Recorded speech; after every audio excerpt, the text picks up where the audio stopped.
तो दोस्तों, आज की हमारी कहानी है विनम्र बनो व्यर्थ नहीं। विशाल एक बड़ी कंपनी में मैनेजर के पद पर काम करता था, लेकिन वह खुशमिजाज आदमी नहीं था। जैसे ही वह ट्रेन के वातानुकूलित डिब्बे में बैठा, उसने बुदबुदाया, मैं अभी भी अपनी कंपनी द्वारा हवाई यात्रा का हकदार नहीं हूँ और मुझे ट्रेन से यात्रा करनी है। यह मेरी स्थिति के अनुरूप नहीं है।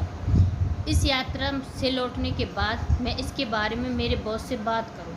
यह जारी नहीं रह सकता। विशाल मुंबई में काम करता था और चेन्नई के आधिकारिक यात्रा पर था। करीब आधे घंटे के बाद उसने अपना सूटकेस खोला और लैपटॉप निकाला। अपने समय का सदुपयोग करने का निश्चय किया। उसके सामने एक हष्ट-पुष्ट व्यक्ति बैठा था। जब विशाल अपने लैपटॉप में व्यस्त हो गया तो उसने सराहना की। कुछ देर बाद उसने उत्सुकता से पूछा, सर, आप सॉफ्टवेयर इंडस्ट्री से हैं? विशाल ने सिर उठाया, उसकी ओर देखा और हाँ में सिर हिलाया। उस आदमी ने कहा, आप लोगों ने देश में इतनी तरक्की की है सर, आज सब कुछ कंप्यूटरीकृत हो रहा है। विशाल ने मुस्कुराते हुए कहा, धन्यवाद। वह उस आदमी को और भी दिलचस्पी से देखने लगा।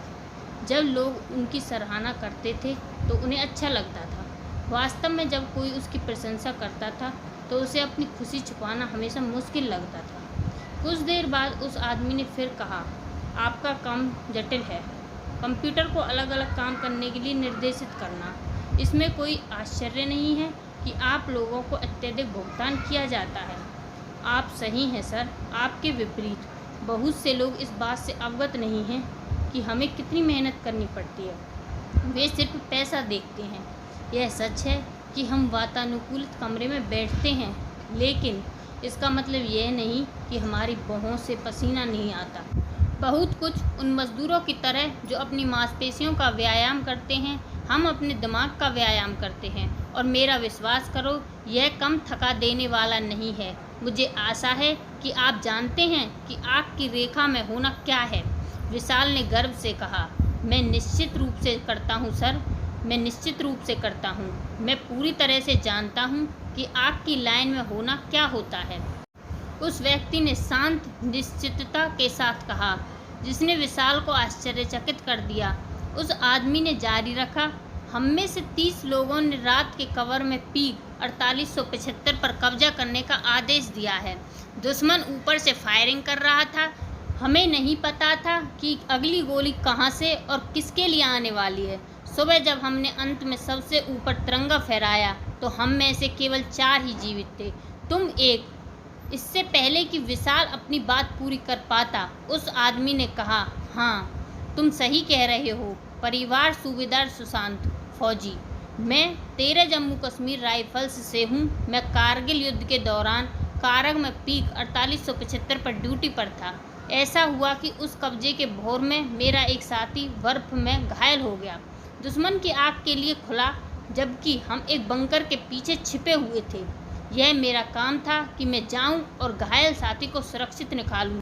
लेकिन कैप्टन विक्रम बत्रा ने मुझे अनुमति देने से इनकार कर दिया। इसके बजाय वे खुद आगे बढ़े, हम सभी को यह याद दिलाते हुए कि एक सैनिक के रूप में उन्होंने जो पहली प्रतिज्ञा ली थी वह राष्ट्र की सुरक्षा और कल्याण को सबसे ऊपर रखना था।